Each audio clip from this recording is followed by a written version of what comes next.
আমি যথেষ্ট পরিমাণে চেষ্টা করি নিজের কাজ নিজে করার জন্য, কিন্তু কিছু কিছু কাজের ক্ষেত্রে পারি না, কিছু কিছু কাজের ক্ষেত্রে করতে হয় বা করি। আর আমি এই পার্টিটা যথেষ্ট পরিমাণে চেষ্টা করি করার পাশাপাশি মূল কথা হলো কি, আমার শাশুড়ি অনেক সহযোগিতা করে, আর সংসারের সব কাজগুলো করছে বা করে। তো আমি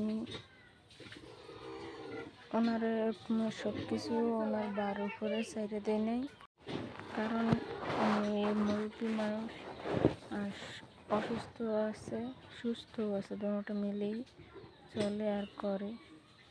আজকে কয়টা দিন মেঘ বৃষ্টির কারণে ঠিক মতন কারেন্ট থাকে না, মেঘলা আকাশ, মেঘ বৃষ্টি দিয়ে ঘরের কাজকামও সুন্দরভাবে করতে পারি না বা করতে পারে না।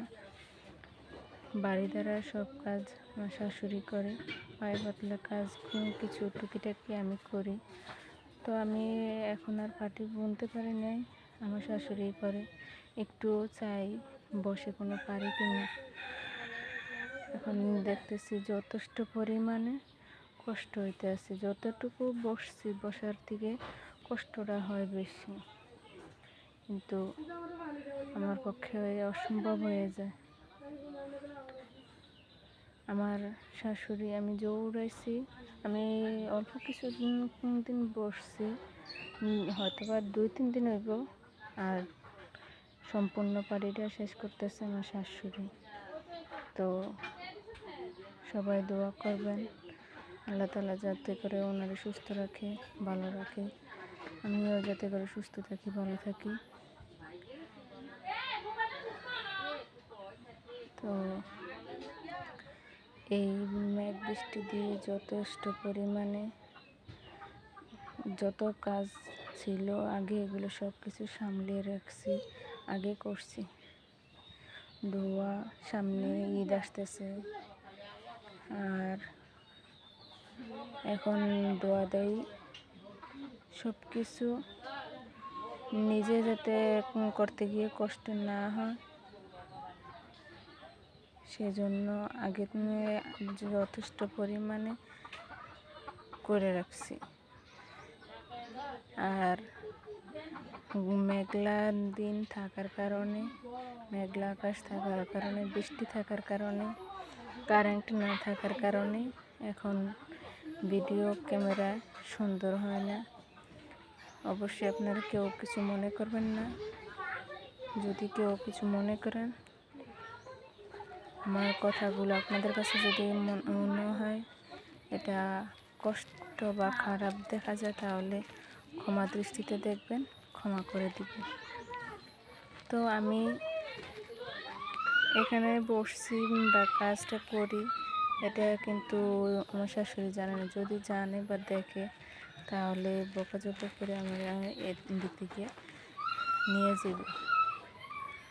তো ওদিকে আমি মাঝে মাঝে যাই, আমার শাশুড়ি এখন পাক শাক করতেছে, আমি ওদিকে মাঝে মাঝে যাই, আবার এদিকেও আসি। সুযোগে এদিকে একটু বসি, আবার সুযোগে ওদিকে যাই, গিয়ে করি।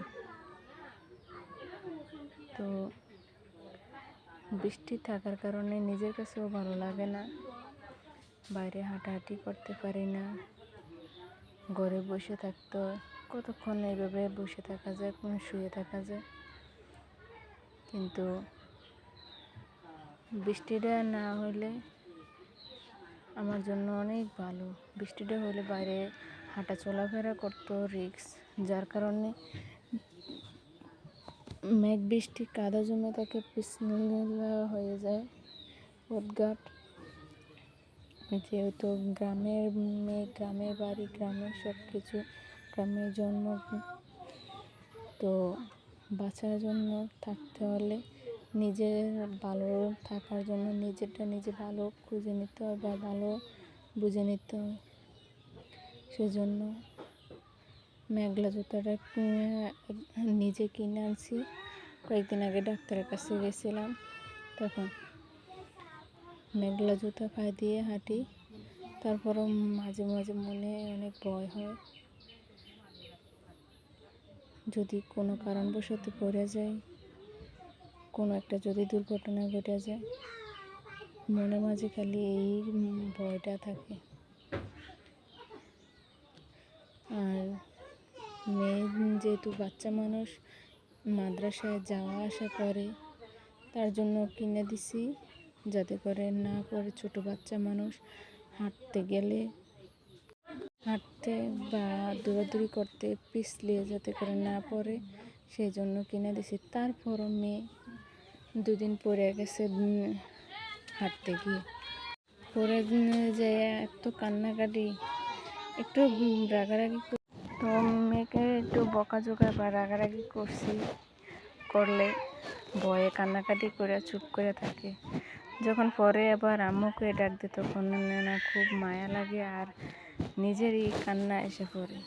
আর এই বকাঝকা করছি, কিন্তু বকাঝকাটা করলে হয়তো কি ভয়টা মনের মাঝে যদি ঢুকে, তাহলে পরবর্তীতে আর এভাবে চলতে যাইতো না বা এইভাবে চলাফেরা করতো না।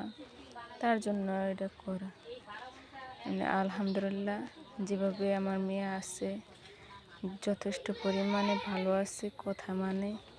দোয়া করবেন সবাই, সামনে দিনগুলো যাতে করে আল্লাহ তাআলা এভাবে পার করে, আর আমিও ভালো